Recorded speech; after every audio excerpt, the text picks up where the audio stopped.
The air in the Washington Capitol hearing room was thick. You could almost taste the tension. It was a stage, perfectly set for a drama of immense proportions. Cameras lined the walls, their red lights blinking like impatient eyes. Reporters hunched over laptops, fingers poised. Every seat in the gallery was filled. Spectators leaned forward, a collective hush blanketing them. They knew something big was about to happen. This was not just another Tuesday morning hearing. This was a showdown, a moment where power would be challenged and truths, perhaps uncomfortable ones, would be spoken aloud for all the world to hear on this significant day, June 1st, 2025. At the heart of this impending storm were two figures. On one side, Senator Adam Schiff, a veteran politician, known for his sharp interrogations and often partisan rhetoric. He sat with an air of confident expectation, a slight smirk playing on his lips. Opposite him, representing the White House, was Press Secretary Karoline Leavitt, young, yes, but with a reputation for unshakable composure and a directness that often disarmed her detractors. Today she appeared even more focused, her gaze steady, betraying no hint of the pressure that must have been weighing heavily upon her shoulders, a palpable force in the charged atmosphere. Adding another layer of intrigue to this already combustible situation was the presence of notable figures in the observation area. President Donald Trump himself, alongside First Lady Melania Trump, watched from a slightly elevated position. Their attendance signaled the importance of this hearing, a silent testament to the stakes involved. Their expressions were unreadable, yet their very presence amplified the anticipation. The room was a pressure cooker, the heat slowly, deliberately being turned up, second by painstaking second, as the nation watched, holding its collective breath for the inevitable explosion. The committee chairman rapped his gavel, a sharp, sudden sound that did little to dispel the underlying current of unease. He called the hearing to order, his voice attempting a tone of normalcy that felt utterly out of place. The formalities began, but they were mere background noise. Everyone knew the main event was the impending clash between Schiff and Leavitt. The questions hung in the air. Who would blink first? What revelations would emerge from this crucible of political theater? The stage was set. The actors were in place. The curtain was about to rise on a confrontation that would echo far beyond these hallowed halls. Senator Schiff began his questioning. His voice, smooth and practiced, filled the room. But beneath the polished veneer, there was a distinct edge, a mocking tone.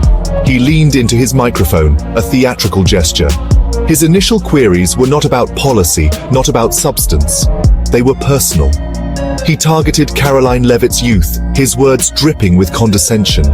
He questioned her competence, subtly at first, then more overtly. He implied she was merely a mouthpiece, lacking independent thought, a puppet dancing on strings pulled by President Trump, a line of attack clearly designed to provoke and unsettle. He continued, his inquiries veering into her supposed reliance on social media. "Do you even have time for official duties?" he sneered. "Between your tweets and your TikToks?" The barb hung in the air, a clear attempt to paint her as frivolous, out of her depth. Some of his allies in the room chuckled softly, a low murmur of agreement. Schiff seemed to feed off this, his confidence growing with each jab. He was a seasoned performer on this stage, accustomed to controlling the narrative, to putting his opponents on the defensive. He was clearly enjoying this, believing he was setting a trap. Leavitt listened patiently. She did not interrupt. She did not fidget. Her expression remained neutral, a stark contrast to Schiff's animated derision. He circled her, metaphorically speaking, like a shark sensing vulnerability. He questioned her independence from President Trump again, hammering the point. "Are these your words, Miss Leavitt?" he pressed, "or are they scripted for you from on high?" His intent was clear: to diminish her, to portray her as an inexperienced underling simply repeating lines fed to her by a controversial administration, a strategy he had employed many times before. The atmosphere grew colder with each loaded question. Schiff's supporters looked smug. Others in the room shifted uncomfortably. The live cameras zoomed in, first on Schiff's mocking face, then on Leavitt's seemingly impassive one. The senator was building his case, or so he thought. He was painting a picture for the cameras, for the public, a picture of an unprepared, outmatched press secretary. He was setting the stage for what he likely believed would be an easy victory, a public takedown. He had no idea what was coming his way, no inkling of the storm about to break. Karoline Leavitt did not flinch, not once. As Senator Schiff's mocking questions echoed through the chamber, she met his gaze directly. Her calm was almost unnerving. It was a quiet defiance, a shield against his verbal onslaught. Her posture remained upright, her hands resting calmly on the table before her. There was no tremor in her voice when she finally began to speak, only a cool, measured tone. She addressed each of his points, not with defensiveness, but with straightforward clarity. She was not there to be intimidated, and she made that abundantly clear without raising her voice an inch. Her composure was a weapon in itself. It seemed to subtly wrong-foot Senator Schiff. He had expected agitation, perhaps anger, or at least a degree of youthful nervousness. Instead, he found himself facing a wall of unshakable poise. Leavitt answered his questions about her age and experience with dignity, turning his condescension back on itself. She spoke of her commitment to her role, her dedication to communicating the administration's work. She refused to be drawn into a slanging match, a battle of wits on his chosen demeaning terms. Her focus was absolute. She methodically dismantled his insinuations about her social media use, explaining its role in modern communication, in reaching the American people directly. She did so without a hint of apology, framing it as a tool of transparency, not a distraction. Her responses were brief, precise, and utterly devoid of emotion. This was not a personal squabble for her. It was a matter of professional duty. Each carefully chosen word seemed to underscore the growing chasm between Schiff's theatrical aggression and her own professional decorum, a contrast becoming more apparent by the minute. The room watched, captivated. The initial chuckles from Schiff's corner had died down. A new tension was building, different from before. It was the tension of an unexpected shift in power dynamics. Leavitt wasn't just weathering the storm, she was subtly commanding the space. Her refusal to be baited, her serene confidence, began to make Schiff's attacks look petty, almost desperate. The Ice Queen, as some would later call her, was holding her ground, preparing to turn the tables in a way no one, least of all Senator Schiff, could have possibly anticipated. It was a masterclass in control. Then, the moment arrived. The shift was palpable. Karoline Leavitt, her voice still even, her gaze unwavering, paused. The room held its breath. "Senator Schiff," she began, her tone taking on a new gravity, "while we are discussing matters of integrity and public trust." She let the words hang for a beat. She reached for a document on her table, a single sheet of paper that seemed to radiate importance. The cameras zoomed in. She held it up, not dramatically, but with a deliberate, firm gesture. An official seal was clearly visible at the top, catching the light. "I have here," Leavitt continued, her voice cutting through the silence, "a preliminary federal investigation report." Another pause. The weight of those words settled heavily on the room. "And Senator," she said, her eyes locking onto his, "your name features prominently within it." A collective gasp rippled through the gallery.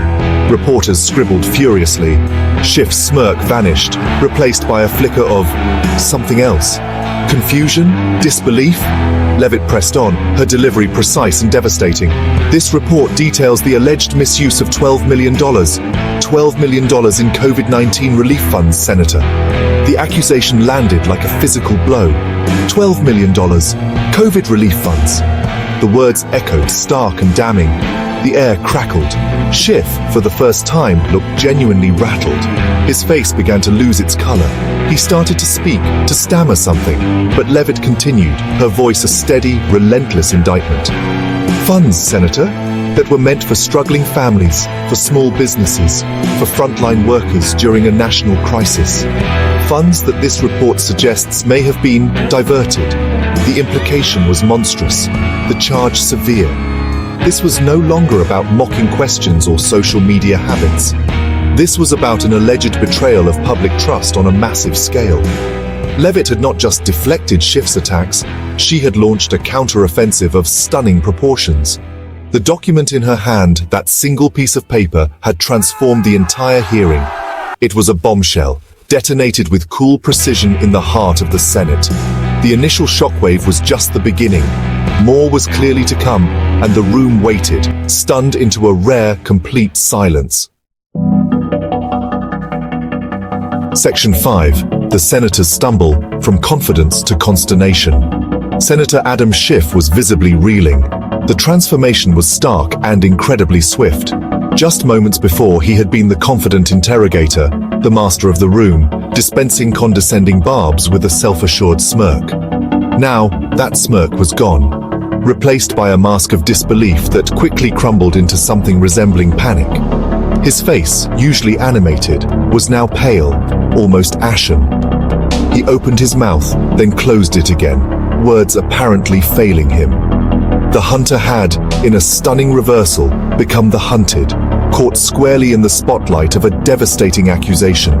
He finally found his voice, but it was strained, higher pitched than usual. This is a fabrication, he stammered, his eyes darting around the room as if seeking an escape route or an ally. A complete and utter fabrication, a smear campaign.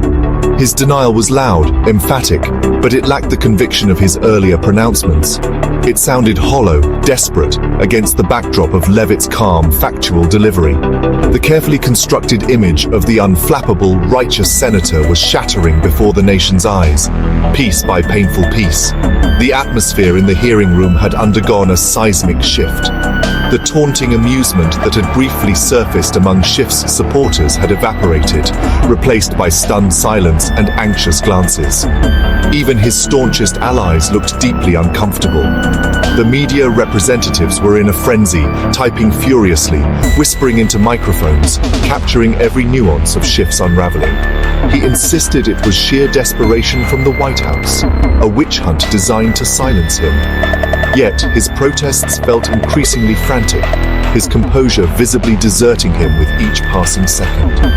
Karoline Leavitt, in stark contrast, remained a picture of composure. She did not interject. She did not react to his increasingly agitated denials.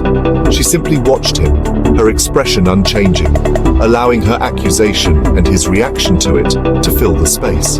Her silence was as powerful as her words had been. It amplified his distress, making his denial seem even more like the bluster of a man cornered. The power dynamic had not just shifted, it had been entirely inverted.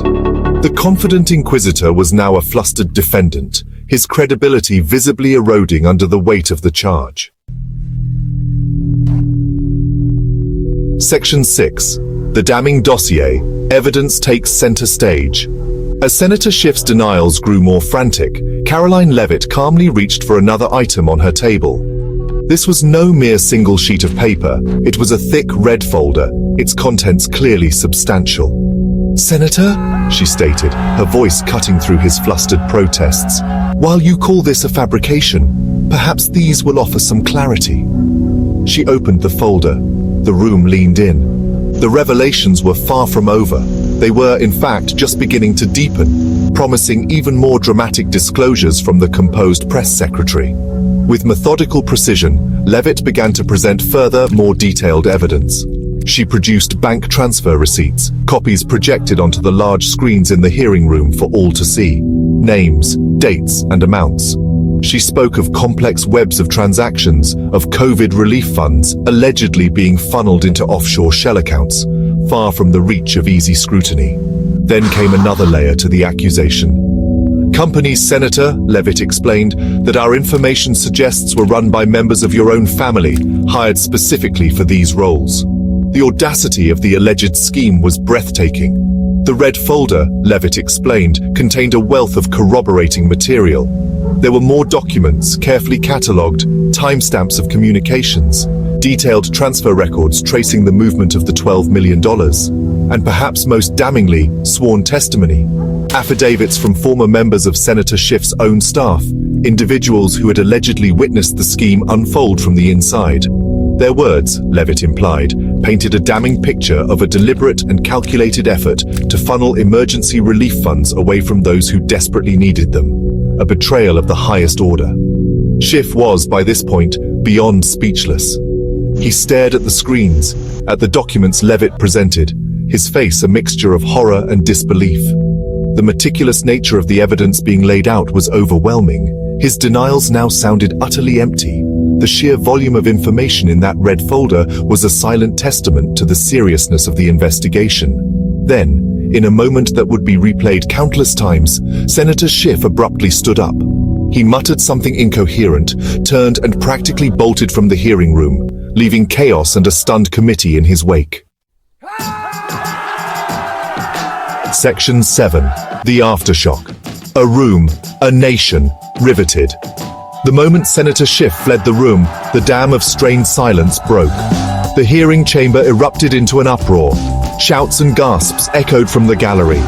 Committee members on both sides of the aisle were on their feet, some looking shocked, others angry, a few attempting to confer amidst the din. The carefully maintained decorum of a Senate hearing had completely disintegrated. It was pandemonium. The committee chairman, visibly flustered himself, repeatedly banged his gavel, his calls for order, barely audible above the clamor that had suddenly engulfed the proceedings. Media outlets, already broadcasting live, went into overdrive. CNN, Fox News, Newsmax, their anchors and commentators struggled to keep pace with the rapidly unfolding drama. On-screen graphics flashed, Schiff accused, COVID funds misused, Senator flees hearing. The footage of Schiff's hasty exit was instantly replayed, analyzed, and dissected. Social media platforms exploded. Hashtags like #SchiffShowdown, #LeavittTruthBomb, and #12millionquestion trended globally within minutes. The nation, indeed parts of the world, were watching, utterly captivated by the raw, unfiltered political theater playing out in Washington. Karoline Leavitt remained seated, a calm eye in the swirling storm. She watched the chaos unfold, her expression unreadable. She had delivered her message, presented her initial evidence. Now, the consequences were rippling outwards, fast and unpredictably. Her aide discreetly moved to her side, a brief whispered conversation taking place amidst the surrounding noise. The gravity of what had just transpired was sinking in for everyone present. This was not just a political spat, it was a potential scandal of immense proportions, with far-reaching implications for all involved. The live coverage captured it all, the stunned faces, the hurried conferences, the sheer disbelief. Commentators spoke of unprecedented scenes, of a political bombshell unlike any seen in recent memory. The image of an empty chair where Senator Schiff had sat moments before was a powerful symbol. The focus was now entirely on Leavitt and the devastating allegations she had brought forth. The initial confrontation had concluded, but the aftershock was just beginning to resonate, promising a long and tumultuous period of investigation and public debate, a true test of the system. Section 8. Voices of the People, an outpouring of support. The public reaction to Karoline Leavitt's stunning performance and Senator Schiff's dramatic exit was immediate and overwhelmingly supportive of the press secretary.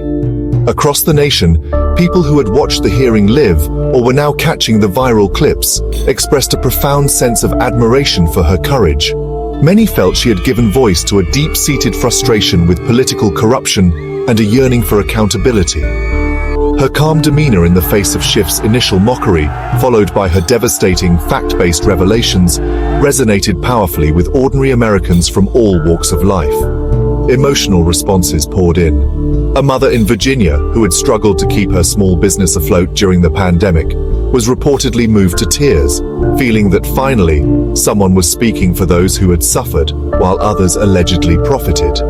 A nurse in Oregon, who had worked tirelessly on the front lines, expressed her outrage at the alleged misuse of funds meant to save lives and support communities. In a Nebraska diner, a group of men watching the news broke into spontaneous applause for Leavitt. Even a 10-year-old girl named Emma reportedly told her parents that Leavitt was brave for telling the truth. Karoline Leavitt herself, in a brief statement released later that day, articulated the sentiment that so many were feeling. She stated her goal was not personal. It was, she said, to speak the truth, to represent the millions of Americans who believe in honesty and integrity from their leaders. It was about ensuring accountability for those who chose to mock and obstruct instead of serve. Her words struck a chord with individuals like Sarah, a widow from Wisconsin who had lost her husband to COVID and relied on relief funds, and Jacob, a Montana miner whose community had been hard hit. Even Samuel, a Vietnam veteran working as a janitor in the Capitol building itself, was quoted as saying he hadn't seen anything like it in his decades of service, expressing respect for Leavitt's guts. The feeling was widespread. Leavitt had done more than just expose a potential scandal. She had tapped into a collective desire for justice.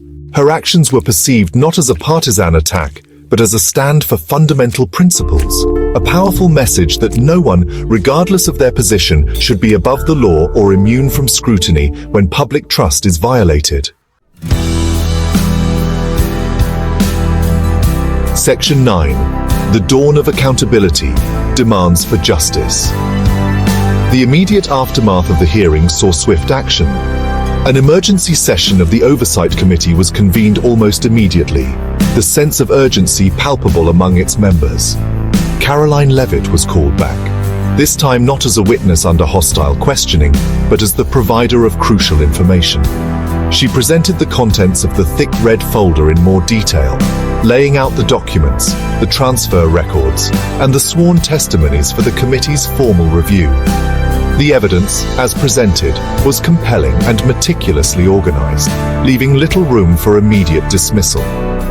Following Leavitt's detailed presentation, Committee Chair Margaret Evans, a respected figure known for her non-partisan approach, addressed the assembled members. Her expression was grave.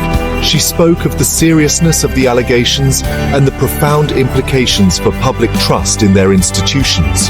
Without undue delay, Chair Evans formally proposed a full, bipartisan investigation into Senator Schiff's alleged misuse of COVID-19 relief funds. The motion was quickly and emphatically seconded by Senator Emily Carter, a member from the opposing party, signaling a rare moment of cross-aisle consensus on the need for immediate and thorough scrutiny. Parallel to the committee's actions, Karoline Leavitt took another decisive step. She was seen quietly instructing her aide to make immediate contact with the Department of Justice. Her directive was clear: to officially request that the DOJ open its own formal investigation into Senator Schiff's actions based on the evidence compiled. This move signaled that the White House was not content to let the matter rest solely with a congressional committee, but was seeking the full weight of federal law enforcement to pursue justice if wrongdoing was confirmed. The stakes were raised yet again, moving towards potential criminal proceedings. President Trump, who had watched the entire drama unfold, reportedly told First Lady Melania Trump that Leavitt had demonstrated real leadership and incredible courage. Later that day, he personally called Karoline Leavitt, affirming her actions and praising her composure.